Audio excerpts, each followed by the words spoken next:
zur Oktoberfestjagd. L'Oktoberfest ha arribat a Irlanda la segona setmana d'octubre. És la festa popular més gran d'Alemanya i una de les més importants del món que va ser portada per immigrants alemanys a indrets de tot arreu. L'element central de la festivitat i la seva ànima és el consum de cervesa. A Alemanya, només en 16 dies de festival, se serveixen més de 7,5 milions de litres de la mediàtica beguda. A Irlanda se celebra una versió petita del festival, però la finalitat continua sent la mateixa: reunir-se amb els amics i emborratxar-se amb cervesa. Primer, cal demanar una doble pinta i acte seguit podem gaudir del repertori d'activitats lúdiques que ens ofereix l'Oktoberfest. Des de demostrar la nostra força bruta donant cops de puny a un sac de boxa, fins a acabar més marejats del que ja estem en el toro mecànic. Sense oblidar el mític beer pong, que ens invita a beure més cervesa cada vegada que algú encerta una pilota en un dels nostres gots. Si ens en cansem, només cal seguir bevent i deixar-se portar a la pista de ball al ritme de la bona música.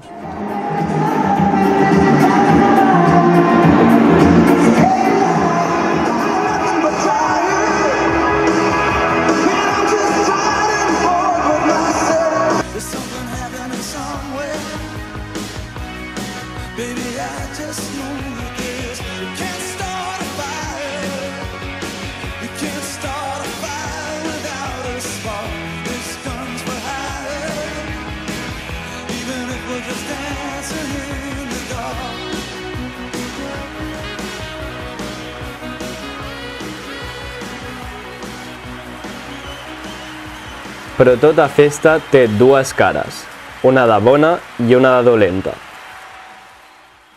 Encara que l'elevat consum d'alcohol pugui resultar divertit, res és bon al seu excés, i per desgràcia aquest és un terme molt comú a Irlanda quan es parla de begudes alcohòliques. El 51% d'irlandesos són bevedors regulars d'alcohol, seguits pel 44% d'anglesos i el 43% de danesos. La mitjana europea és només del 25%. Més d'1,3 milions de persones de 4,7 milions consumeixen alcohol de manera perillosa per a la salut, pràctica que aquí és anomenada binge drinking. David Lane, coordinador del Cork Local Drug and Alcohol Task Force, treballa dia a dia per reduir aquestes alarmants xifres i ens ha concedit part del seu temps per ajudar-nos en la nostra recerca. Alcohol is one of the greatest challenges that we have as a country.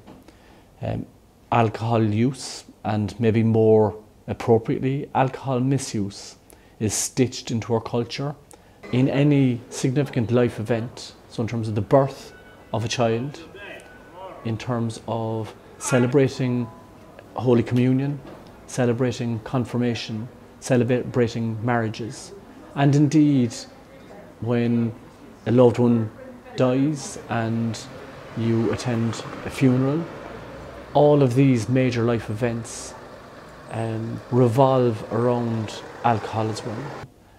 I think that until we begin to break that kind of connection as well, where you can celebrate something without it turning into a binge drinking festival, that's what we need to be moving towards as well.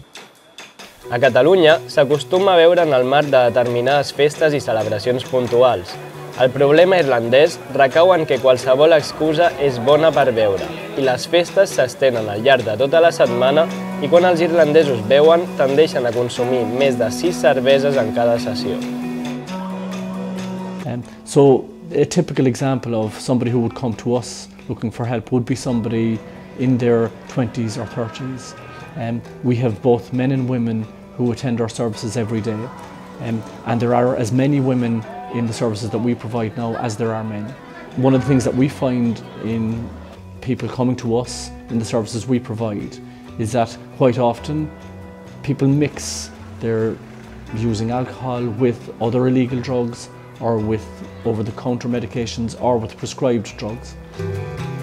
Tal com en David Lane ens explica, hi ha també diversos casos de joves introduïts en l'alcohol pels seus pares i les conseqüències poden ser devastadores. L'alcohol no només pot produir càncers o ansietat, entre d'altres, sinó que també augmenta el risc de ficar-se en baralles o problemes en termes de vandalisme en la via pública, pixades al carrer o patir qualsevol tipus d'accident. A les 3 de la matinada, hora en la qual tanquen les discoteques a Cork, la ciutat té un aspecte totalment diferent al que veiem a plena llum del dia. Un paisatge urbà modificat completament pels comportaments de les persones alcoholitzades que no està gaire lluny de semblar-se al d'una distopia.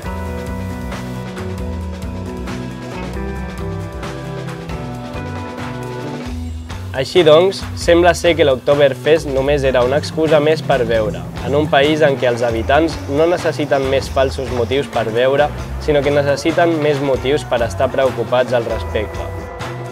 A country where the consumption levels are among the highest in the European Union, but also on this planet. We've got a significant problem in Ireland around alcohol misuse, and we need to do something about it.